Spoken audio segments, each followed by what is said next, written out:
সবচেয়ে ভয়ঙ্কর 4টে হাদিস নিয়ে আজকে আমি আলোচনা করব। আশা করি আপনাদের জীবনের প্রতিটি মুহূর্তে তা কাজে লাগবে।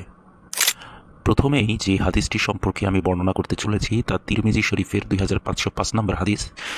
সেখানে রাসূলুল্লাহ সাল্লাল্লাহু আলাইহি ওয়াসাল্লাম বলেছেন, যে ব্যক্তি অন্যের গুনাহ নিয়ে খোঁটা দেয়, আল্লাহ পাক তাকে সেই গুনাহ না করানো পর্যন্ত মৃত্যু দিবে না। দ্বিতীয়ত, আমি যে হাদিস সম্পর্কে আলোচনা করতে চলেছি তা সহিহ বুখারী শরীফের 7047তম আয়াত। সেখানে আল্লাহ রাসূল বলছেন, মৃত্যুর পর তাদের মাথা পাথর দিয়ে ভাঙা হবে, যারা ফজরের নামাজ না পড়েই ঘুমিয়েছিল এবং যারা কোরআন গ্রহণ করে তা ছেড়ে দিয়েছে।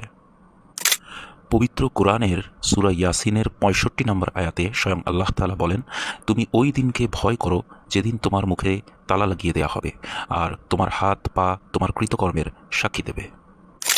সবশেষে 4 নম্বরে পবিত্র আল কোরআনুল কারীম হতে সূরা আস-সাজদার 13 নম্বর আয়াতে আল্লাহ তাআলা বলেন, আমি ইচ্ছা করলেই সবাইকে হেদায়েত দান করতে পারতাম, কিন্তু আমার এই কথা অবশ্যই সত্য যে আমি মানুষ এবং জিন দ্বারা জাহান্নাম পূর্ণ করব।